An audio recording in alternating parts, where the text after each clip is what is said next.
Ready start. महोदय, मैंने कृषि के बारे में कुछ विस्तार से बातें की हैं क्योंकि उसे हमारे आर्थिक विकास के अंतर्गत प्रमुख स्थान मिला हुआ है। लेकिन उद्योगों के क्षेत्र में ऋण व्यवस्था के मामले में, चाहे छोटे उद्यमियों के लिए ऋण हो या बड़े उद्योगपतियों के लिए, हमें सावधान रहना होगा और नए दृष्टिकोण को अपनाना होगा। जिस उद्देश्य के लिए ऋण दिया जाना हो, इसमें उसकी साख पर जोर होना चाहिए। बैंकों को अपनी नई योजनाओं का तकनीकी, आर्थिक और वित्तीय मूल्यांकन करने के लिए तैयार करना होगा। उन्हें बाजार बिक्री की भविष्य की संभावनाओं और आयोजन संबद्ध ताज़ा से ताज़ा सर्वेक्षण करना चाहिए। उन्हें प्रबंधी आधुनिक उपाय और विधियां अपनानी चाहिए। संक्षेप में, उन्हें एक व्यापक परिप्रेक्ष्य में गतिशील अर्थव्यवस्था की ज़रूरतों का आकलन और निर्णय करने में सक्षम होना चाहिए और उसे वांछनीय तकनीकी और वित्तीय समर्थन देना चाहिए। मैं जानती हूँ कि इन कामों के लिए बहुत उच्च कोटि की व्यवसाय पटुता और प्रबंध कुशलता की आवश्यकता होगी। इसके लिए हमें अपनी आवश्यकता को देखकर समुचित प्रशिक्षण की व्यवस्था करनी होगी। कुछ क्षेत्रों में भय पाया जाता है कि राष्ट्रीयकृत बैंकों में शिष्ट व्यवहार और कार्यकुशलता का अभाव रहेगा। मैं आशा करती हूँ कि यह भय निराधार सिद्ध होगा। बैंक कर्मचारियों ने राष्ट्रीयकरण का बड़ी गर्मजोशी से स्वागत किया है। यह सुनिश्चित करना उनकी विशेष जिम्मेवारी है कि अच्छी सेवा का पिछला कीर्तिमान न केवल बना रहे बल्कि बेहतर बने। मुझे प्रसन्नता है कि मुझे आपसे मिलने का यह अवसर मिला और मैं आपके सम्मुख अपने कुछ विचार रख सकी।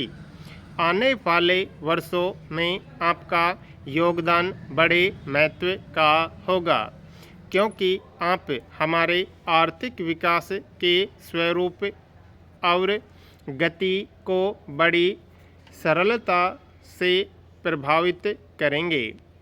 मुझे आशा है कि आप आयोजन की प्रक्रिया और हमारे सामाजिक उद्देश्यों की पूर्ति के लिए पहले से भी अधिक सचेत भाव से तथा पूरे मन से प्रतिबद्धता अनुभव करेंगे।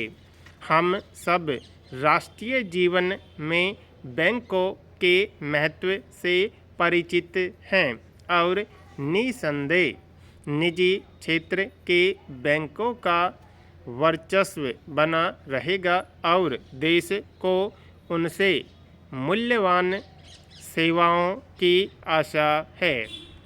लेकिन यहाँ एकत्रित आप सबकी विशेष जिम्मेवारी है। मैं कई अवसरों पर राष्ट्रीयकरण के बारे में बोल चुकी हूँ और मैं समझती हूँ कि मैंने जो कुछ कहा है वह सही तौर पर आपके मन में बसा है और आप उसे सफल बनाएंगे। महोदय, मैं राष्ट्रीयकरण के उस पक्ष पर इसके सिवा और कुछ नहीं कहना चाहूँगी, क्योंकि विशेषज्ञों के रूप में आपने स्वयं ही पिछले वर्षों में देखा होगा कि हमारी मुद्रा व्यवस्था में कौन सी बातें हैं जो कमजोरी और उदासीनता को जन्म देने वाली हैं, और वे क्या परिस्थितियां हैं जिनके कारण हमारी वित्तीय संस्थाएं अभी तक देश के बड़े भागों की समुचित रूप में सेवा नहीं कर पा रही हैं। अखबारों के अलावा अन्यत्र भी यह शिकायत मिलती रही है कि बैंकों के राष्ट्रीयकरण के बाद अब उनकी कार्य प्रणाली पर राजनीतिक प्रभाव पड़ सकता है। कुछ समय से यह देखने में आ रहा है कि हमारे बहुत से पुराने विचारों की जगह नए विचार ले रहे हैं, और ऐसा परिवर्तन तभी आ सकता है जब सार्वजनिक स्वामित्व और नियंत्रण स्थापित हो। राजनीति को जीवन के अन्य अंगों से अलग कर सकना बहुत कठिन होता है, लेकिन यह बात न केवल यहाँ बल्कि इंग्लैंड जैसे देशों में स्वीकृत की जाती रही है।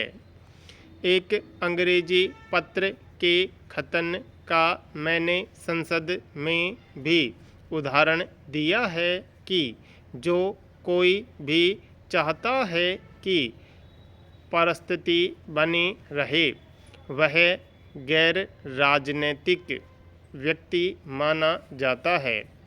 हालांकि ऐसी मान्यता भी राजनीति का ही अंग है, जबकि जो व्यक्ति परिवर्तन चाहता है उसे राजनीतिक व्यक्ति माना जाता है। ये दोनों ही रवैये राजनीतिक होते हैं। ऐसा नहीं है कि एक अधिक राजनीतिक होगा और दूसरा कम। बैंकों का अर्थव्यवस्था के विकास से निकट का संबंध होता है, और इसीलिए वे राजनीतिक परिस्थितियों से सर्वथा अछूते नहीं रह सकते। हमारे देश की वर्तमान राजनीतिक स्थिति की मांग है कि बैंकिंग सुविधाओं का अधिकाधिक विस्तार पिछड़े क्षेत्रों में कृषि, लघु उद्योगों आदि के लिए हो, और शायद बैंकिंग के कारोबार को बृहत्तर सामाजिक उद्देश्यों से जुड़ा होना चाहिए। लेकिन अगर राजनीतिक प्रभाव का यही आशय है तो यह राजनीतिक प्रभाव निश्चय ही उपस्थित है।